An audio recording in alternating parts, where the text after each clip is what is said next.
So, what did we learn from that Leafs versus Blackhawks game? One, Mrazek is still horrible, and Dubas crushed that trade. Thank God you moved him. And two, I want Dubas to stay away from every single Blackhawk. I do not care that Sam Lafferty scored the first goal for Chicago. I do not care that Patrick Kane had, I don't know, 2 good rushes, but definitely looked like he just quit on his team, especially on defense.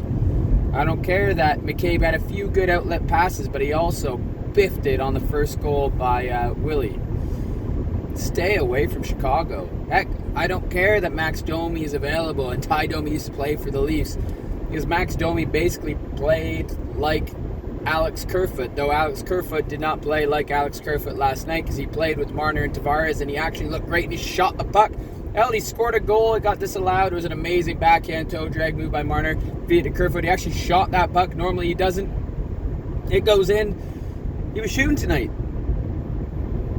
I'd rather him than any of those players. Justin Hall's out of the lineup. Timmins comes in and he scores a goal. You can't take him out. Sure, there's a few shaky times. He gets the puck behind his own net, but that's how I feel with Justin Hall. You're not taking Liljegren out. He's phenomenal. You're not taking Sandin out. He's phenomenal. Giordano is the workhorse of the team. He's played every freaking game. Riley looked much better. He looked really good, actually. You got Brody as well on that team. Who are you taking out? Who are you taking out? Anyway, Leafs are going to get a top 6 forward. That's what they need to do. Period. But let's go into the game. 9 seconds in, Riley waits. Nylander sees the opening. He gets that half step on McCabe. McCabe falls because he can't match Nylander's speed. Within like 3 strides, he can't match the speed. Nylander's gone.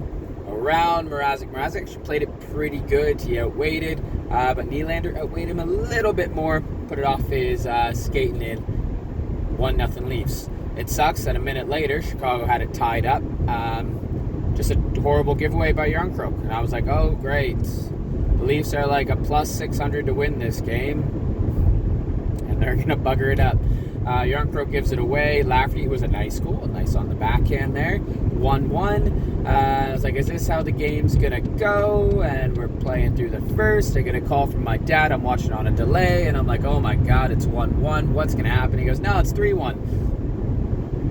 Dad, I'm watching on a delay. I mean, oh, yes, it's 1-1. And then Sandin scores from that odd angle, but it's Mrazek, and we will take it. Throw pucks on net, please. Austin Matthews was shooting from everywhere. The Leafs were shooting from everywhere. Why? Because Mrazek stinks. So he did. He scored. Tavares on the ice. He's cheering. Makes it 2-1. And then Mitch Marner gets the puck. He does a little backhand toe drag. He feeds it to Kerfoot. I was like, oh my God. Because on the phone call with my dad, he goes, wait till you see the third goal. I thought this was the third goal. Scores. Celebrating. Wait a second. They're challenging for offside. Like half an inch maybe. It was offside. Okay. That sucks. I call him back. I'm like, what are you talking about the third goal? He goes, oh, yeah, there's a disallowed one. Wait for it. It should be 4-1. Wait for it. And then it's William Nylander. He takes the drop pass. He goes around Patrick Kane, who, as Nylander gets, like McCabe, but instead of falling down, Kane just goes, screw this. Whoever's the other winger, you take Nylander now. Oh, no one's going to? Oh, we're all going to stand still.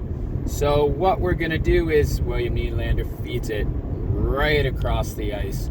Austin Matthews, pick up, toe drag, shot, goal, just as we love to see, similar to what we used to see in the power play. I love it. Welcome back, Austin. He snipes. It's 3-1. Leafs are crushing it. And the start of the second period doesn't go very, very well at all. I think it was Kurashev scores. Might have been Domi who fed it to him. It was like a 3-on-2. Hit the high guy, great shot. Samsonov just couldn't react in time. I was like, oh no, guys, we've had rough second periods as of late. Please improve it. And John Tavares goes, okay. And then he scores from a John Tavares spot. And it's like guys like not a wrist shot. It's like a snapshot, half clapper thing that he normally does. I don't know. He just gets it off. Tavares could have had a few tonight. A bunch of Leafs could have had a few tonight. He makes it 4-2. And then Connor Timmins with a slap shot from the point, and he has 13 points in 19 games. I saw an image on Twitter where it was like Connor Timmins, 19 games. I forget how many goals he has, but he has 13 points in 19 games for Toronto in the NHL. Curtis Douglas, in 28 games in the AHL. He's got like 3 points or something like that. Something silly. What a trade. We got him for 2 years at $1.1 million average, and it allows us to go, we can move away from Justin Hall because we have another right-handed defenseman who, is big, like Hall. He's shown that he can move the puck, and he's not afraid to shoot the puck. I'll take it. So, it's 5-2, and then the third period is a bore. What happens? Engvall feeds your own crook, and Mrazek makes a nice glove save at one point.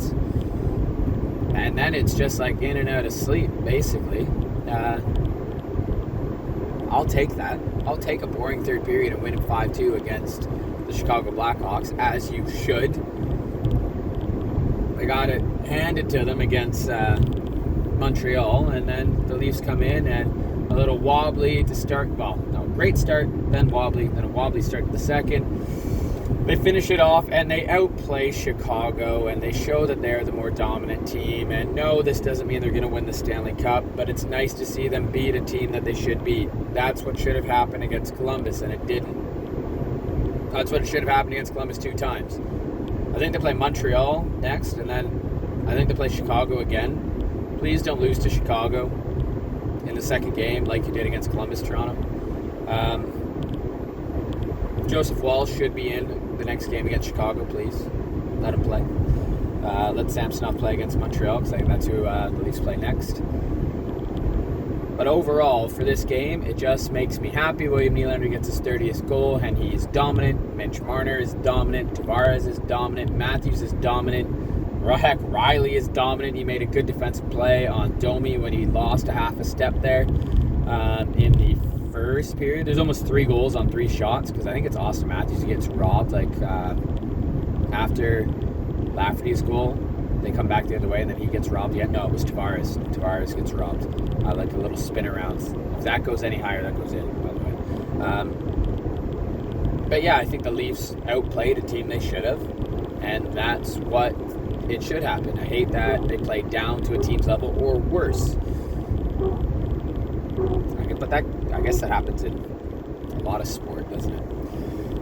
Comment down below your thoughts on the game. How do you feel about this lineup? What do Toronto need to change? Defensively, nothing. Offensively, Timo Meier. I'm going to keep saying it. That's it. Imagine a line of Tavares, Timo Meier, and Marner. Oh, God, that'd be gross. But Leafs win, I'm happy. And we'll bring on the next one. All right, take care, everyone. Have a lovely day. Go Leafs, go.